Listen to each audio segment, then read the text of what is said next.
still can't believe this. What if Elon Musk and Sam Altman suddenly started Livestream selling products? Image2 can generate live stream scenes, movie posters, video storyboards, and character relationship diagrams. Go try it right now. Hello, everybody. In just the past 2 days, Image2 has been released. And honestly, it completely blew my mind. In this video, I'm going to show you 4 insanely powerful ways to use Image2.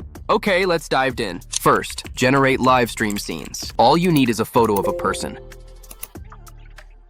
Then just tell it. Generate an image of him hosting a TikTok live stream. And boom, you instantly get a realistic live stream scene. Prompt is here.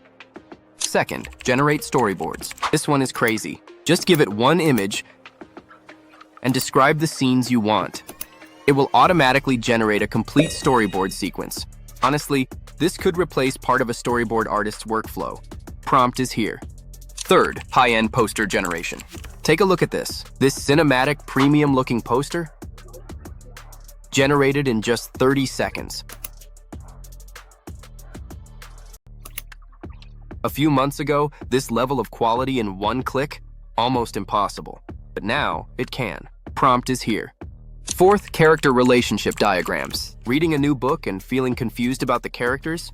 Just let Image2 generate a character relationship diagram for you. For example, I used The Little Prince, and it instantly created a clean visual map of all characters. Prompt is here. So these are 4 powerful ways to use Image2. Here's the exciting part. Image2 is coming soon to HitPaw Edimakor. If you found this video helpful, don't forget to like, subscribe, and turn on notifications.